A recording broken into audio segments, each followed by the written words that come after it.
नमस्कार, आप देख रहे हैं कच्चा चिट्ठा। मैं हूं आपके साथ प्रीति रघुनंदन। कोरोना से बचने के लिए मास्क किसी सुरक्षा कवच से कम नहीं है। न्यूज़ 18 इसी सुरक्षा कवच यानी मास्क के लिए मुहिम चला रहा है। हैशटैग मास्क पहनो इंडिया। मेरी आपसे गुजारिश है कि आप भी मास्क जरूर पहने, क्योंकि लगातार चुनौतियां बढ़ती जा रही हैं और ये चुनौतियां अब सिर्फ कोरोना वायरस तक सीमित नहीं है, ये ब्लैक फंगस और व्हाइट फंगस तक पहुंच चुकी है। तो चलिए अब प्रोग्राम शुरू करते हैं। इजराइल और फिलिस्तीन के बीच बीते 10 दिनों से संघर्ष जारी है। गाजा का आसमान बीते 10 रोज से सैकड़ों हमलों और मातम की चीखों का गवाह बना हुआ है। यहाँ सूरज बाद में निकलता है, लेकिन मौत आसमान के रास्ते पहले दस्तक दे देती है। इसी बीच हमास के एक नेता ने सीज फायर की बात कहकर उम्मीद जाहिर की है कि शायद ये खून खराबा रुक जाए, लेकिन इजराइल के रुख से ऐसा नहीं लग रहा है कि वहां तबाही और बर्बादी का सिलसिला फिलहाल थमने वाला है।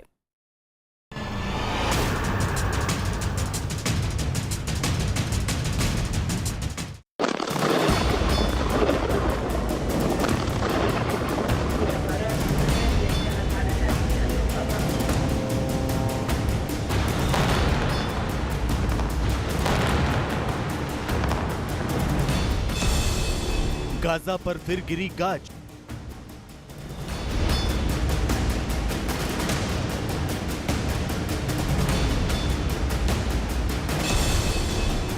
आसमान पर मंडराती मिसाइलें।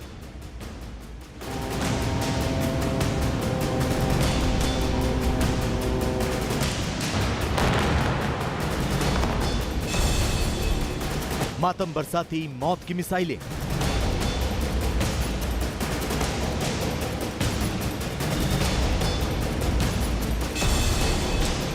इजरायली मिसाइलों ने बरसाया कहर।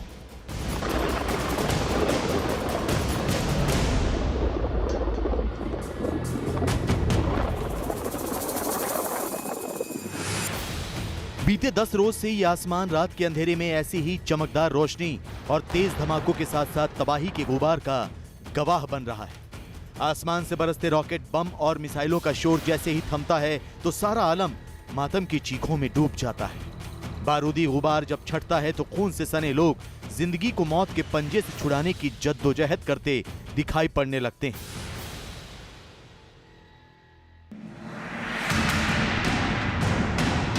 ये गाजा पट्टी है जहां इजराइल के हमले रुकने का नाम ही नहीं ले रहे। यहां सूरज बाद में निकलता है, मगर मौत पहले ही आसमान पर अपना डेरा जमा लेती है। बीती 10 तारीख से शुरू हुआ मौत का यह सिलसिला गुरुवार की सुबह भी जारी रहा।